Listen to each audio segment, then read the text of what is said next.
Maharana Pratap 7.5 foot के कुंभलगढ़ में जन्म लिए मेवाड़ी राजा, राजस्थान के शक्तिशाली राजपूत। वो जब पूरा अकबर भारत को जीत चुका था तब अकेले मेवाड़ में ये खड़े हुए अकबर के खिलाफ। अकबर को देखिए, अकबर कभी जीता नहीं, राणा कभी हारे नहीं। कौन थे महाराणा प्रताप? जब हल्दी घाटी का युद्ध हुआ था 80,000 की सेना थी अकबर की, 15,000 की सेना थी महाराणा प्रताप की। ध्यान दीजिएगा, वो 80,000, ये 15,000। राणा बोलते थे एक आदमी 5 को खत्म करेगा।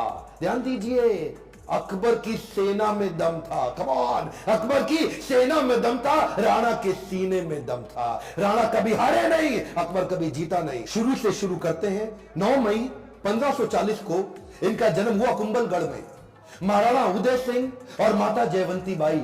माता जयवंती बाई इनकी न केवल मां थी बल्कि इनकी पहली गुरु भी थी। बचपन से इनमें लीडरशिप क्वालिटी इतनी ज्यादा थी कि खेल खेल में ये बच्चों के लीडर बन जाते थे, उनकी टीम बना देते थे, उनके रोल, उनके गोल डिसाइड कर देते थे। और उसी समय अस्त्र शस्त्र, पूरी आर्मी की, मिलिट्री आर्मी की पूरी ट्रेनिंग ले ली इन्होंने। परिवार में कई लोग थे। सिसोदिया वंश में बप्पा रावल, राणा हमीर, राणा सांगा, राणा प्रताप, लेकिन महाराणा केवल राणा प्रताप को बोला गया। देखिए, महाराणा उदय सिंह की दूसरी पत्नियां भी थी। उनमें से एक थी महारानी धीरबाई, जो चाहती थी कि उनका पुत्र जगमाल राजा बन जाए मेवाड़ का, और बाकी पत्नियां चाहती थी कि उनके बच्चे राजा बन जाए। यह था परिवार में टूट फूट। अकबर बहुत तेज था, वो जानता था कि बड़ा आसान तरीका है, इन्हीं राजपूतों को आपस में लड़वा दो, कुछ को अपने साथ ले लो, बाकी को खत्म करना आसान हो जाएगा। वही हुआ, राजपूतों में आपस में लड़ाई हो गई। जब जब घर टूटेगा तब तब पड़ोसी आके लूटेगा। यही हुआ, हर बार ऐसा होता आया है। ये पहली बार तो हुआ नहीं है। 326 बीसी के अंदर जब सिकंदर भारत आया था तो महाराजा आम्बी ने पोरस को धोखा देके उनसे संधि कर ली, पोरस हार गए। मोहम्मद गौरी कभी पृथ्वीराज चौहान को ना हरा पाते, जयचंद उनके साथ मिल गया, इसीलिए पृथ्वीराज चौहान हार गए। ब्रिटिशर भी हमारे देश में क्या कर लेते, वो तो ग्वालियर के सिंधिया, इंदौर के होलकर, हैदराबाद के निजाम और पटियाला के राजा 1857 में इन्होंने धोखा दे दिया, इसलिए हमारा देश मार खा गया था। और इसी तरह मुगल भी महाराणा प्रताप को कभी हरा नहीं पाते। वो तो जब परिवार टूटेगा तब तब पड़ोसी आके लूटेगा। आमेर के महाराज को इन्होंने अपने साथ ले लिया, तोडरमल को अपने साथ ले लिया, जयसिंह को अपने साथ लिया। इन्होंने परिवार के ही लोगों को तोड़वा के अपने साथ जोड़ लिया। अकबर स्मार्ट था। यहां पे महाराणा प्रताप अकेले पड़ गए, लेकिन भीलों की सेना बनाई। वो जो जंगली भील होते हैं उनकी मदद ली, उनको ट्रेन किया। ये हारे नहीं कभी महाराणा प्रताप। वो आते थे, इनको फिर अटैक करते थे। थोड़े दिन के लिए महाराणा प्रताप इधर उधर निकल करके फिर दोबारा नई सेना बना के फिर खड़े हो जाते।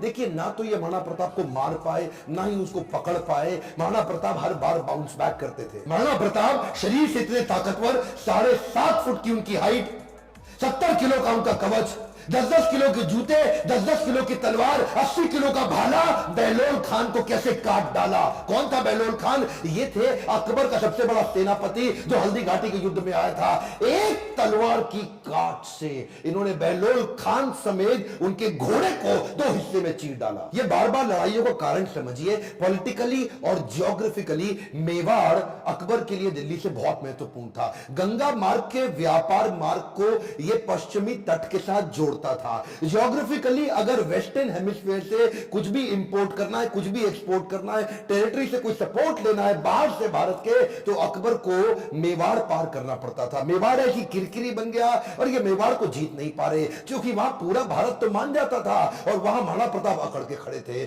क्या है, एक्चुअली अकबर बहुत बड़ा था और महाराणा प्रताप सेना के मामले में बहुत छोटे थे, लेकिन महाराणा प्रताप का वैराग्य जबरदस्त था। ये बाकी राजाओं की तरह भोग विलास, इंद्र तृप्ति इसमें नहीं थे।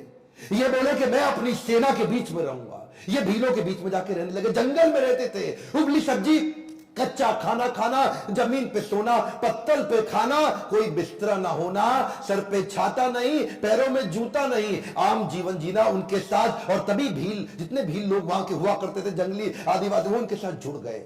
वो तन मन धन से जुड़ गए। वो कहते थे अगर आप कहें अभी गर्दन कटवा देंगे। अकबर इसीलिए घबराता था। अकबर ने कई बार कई लोगों को भेजा, इन्होंने टोडरमल को भेजा, इन्होंने राजा मान सिंह को भेजा, इन्होंने और हिंदू राजाओं को भेजा कि तुम जाके इनको समझाओ। जलाल खान, कोरची, भगवान दास सब आए। एक्चुअली 8 बार प्रपोजल लेके आए। एक प्रपोजल तो महाराणा प्रताप को क्या दिया कि आधा हिंदुस्तान तुम्हारे नाम कर देंगे, बस मेवाड़ हमारे लिए छोड़ दो, हमारा आधिपत्य स्वीकार कर लो। महाराणा प्रताप क्या जवाब देते? वो तो महाराणा प्रताप है। मारो मेवाड़ी सरदार, मेवाड़ी सरदार नीला घोड़ा अश्वार राणा सुने तो जय जय। जिस पे दो धारी तलवार राणा सुनता जाजो जी। मारो मेवाड़ी सरदार नीले घोड़े रासरार। कितनी सुंदर लोकगीत है। इतने सुंदर, आज भी इनको भगवान मानते। मारो मेवाड़ी सरदार। और ये तो क्या, अब्राहम लिंकन की माँ ने उनको एक बार कहा कि बेटा तुम हिंदुस्तान जा रहे हो? बोला हाँ मैं हिंदुस्तान जा रहा हूं, एक काम करना मेरे लिए वहां से कुछ लाते आना। क्या चाहती हो माँ? बेटा मैं चाहती हूं कि हल्दी घाटी से थोड़ी मिट्टी लेकर के आना।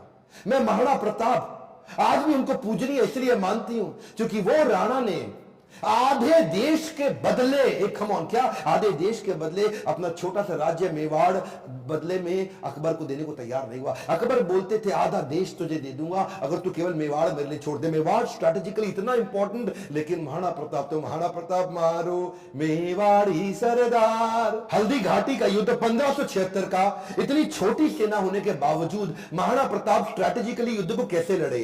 देखिए अरावली की जो रेंज थी, पहाड़ियों की और घाटियों की, उसकी बहुत जानकारी थी इनको। कीका ये वहीं पैदा हुए, वहीं घूमे। छापामार युद्ध, द्विकंटक नीति, सैनिकों को बोले पहाड़ियों में ऊपर से और घाटियों के नीचे से पूरी तरह कवर करो। और अफगानी राजाओं को अपने साथ लिया। हाकिम खान जो उस समय अकबर के खिलाफ था, ये जैसे जैसे अकबर इनके खिलाफ लड़ते, ये भी अपने स्ट्रेटेजिक अलायंस को मिलकर के अफगानी राजा को अपने साथ लेके आए। बहुत छोटी सेना के बावजूद अकबर के छक्के छुड़ा दिए। अकबर सामने नहीं आता था इनके, अकबर को डर था। इनकी तलवार, अकबर की हाइट कम थी, एक बार मारेंगे घोड़े हाथी समेत काट देंगे। चेतक इनका इतना पावरफुल घोड़ा कि उसके आगे ना सूंड लगा देते थे। हाथी कंफ्यूज होता था कि ये घोड़ा नहीं है, कहीं हाथी तो नहीं है। था साथी तेरा घोड़ा चेतक जिसमें तू सवारी करता था, थी तुझमें ऐसी कोई खास बात जो अकबर तुझसे डरता था।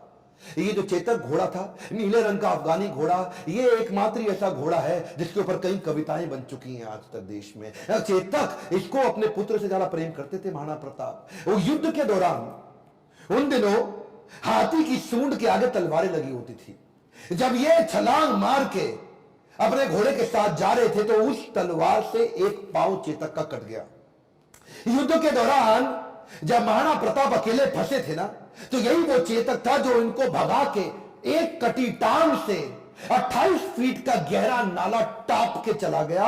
अपने राजा को पहले उसने बचाया और उस छलांग के कारण अपने प्राण त्याग दिए। और केवल चेतक ही नहीं, महाराणा प्रताप के पास एक हाथी भी था जिसका नाम था राम प्रसाद। राम प्रसाद की अहम भूमिका थी हल्दी घाटी के युद्ध में। इस रेख राम प्रसाद हाथी ने कम से कम 8 हाथी अकबर के खत्म कर दिए और कई घोड़े मार दिए। राम प्रसाद के आगे जो तलवार लगी थी वो बड़ी खूंखार थी। अकबर का पूरा फोकस था कि राम प्रसाद को किसी तरह अपने साथ ले जाऊं। अकबर ने 12 हाथियों का चक्रव्यूह बनाया और जो राणा प्रताप का राम प्रसाद हाथी, उसको कंट्रोल किया महावतों की मदद से और उसको किसी तरह अपने साथ ले गए बंदी बना के। ये राम प्रसाद, इस हाथी का बाद में नाम बदल के अकबर ने पीर रख दिया।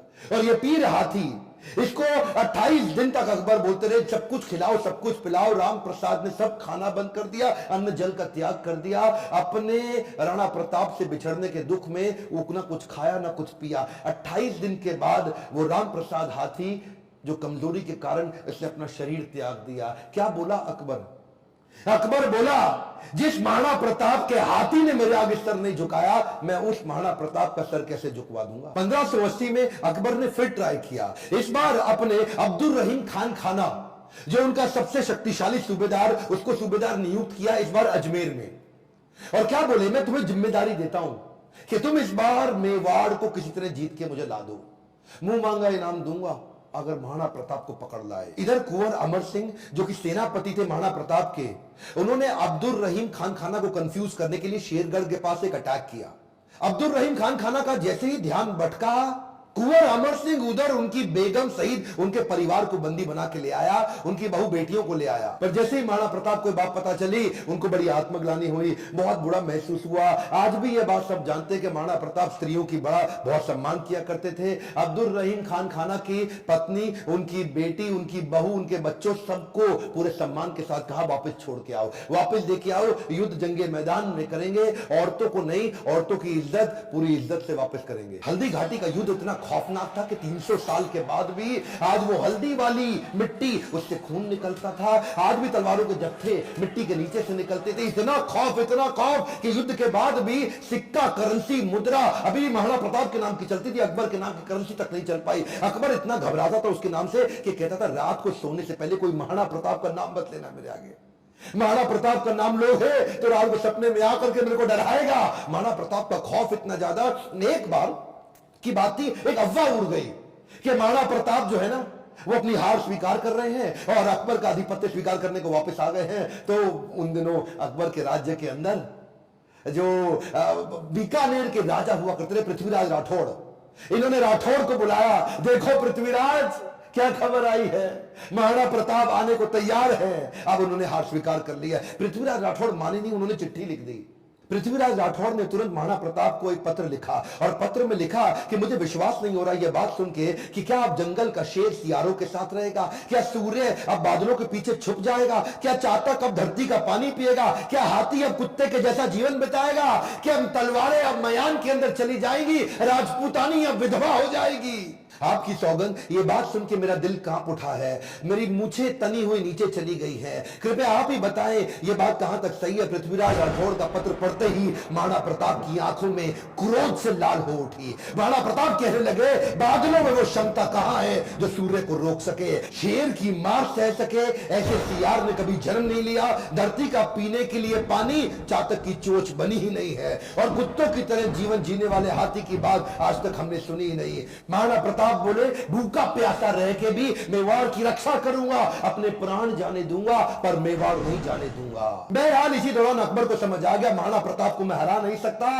और धोखा दे के हराना ये अकबर की आदत नहीं थी। अकबर का फिर ध्यान बट गया। अकबर अब ईस्टर्न साइड चला गया, सदर्न साइड चला गया। उसने मेवाड़ को छोड़ दिया और इधर महाराणा प्रताप ने पूरे मेवाड़ पे फिर से अपना कब्जा कर लिया। कुछ दिन, हफ्ते, महीने ठीक बीते। उन्हीं दौरान एक शिकार करते वक्त, उस समय किसी शेर का शिकार करते वक्त महाराणा प्रताप का किसी एक्सीडेंट में उनका देहांत हो गया, उनकी मृत्यु हो गई। ये बात जब अकबर को पता लगी, अकबर एक ऐसा राजा था, अपने शत्रु प्रताप की मृत्यु पे बहुत रोया और चिट्ठी लिख करके बोला कि महाराणा प्रताप एक बड़े शक्तिशाली, बड़े मेधावी और एक ऐसे राजा थे जिन्होंने अपने गौरव को कभी समाप्त नीचे झुकने नहीं दिया और मुझे एक बात का दुख रहेगा, मैं जीवन भर महाराणा प्रताप को कभी हरा नहीं सका। ध्यान दीजिएगा, लेसन्स में लर्निंग बहुत सारी हो सकती है, पर महाराणा प्रताप को इतना संघर्ष इसीलिए करना पड़ा क्योंकि आपस में राजपूतों की कभी बनी नहीं। ध्यान दीजिएगा, जब जब घर टूटेगा आपका पड़ोसी आपको लूटेगा। सिंपल सी बात है साहब, जब जब भारत बटा है तब तब भारत टूटा है। वैसे तो अब इस समय people know understand about Maharana Pratap.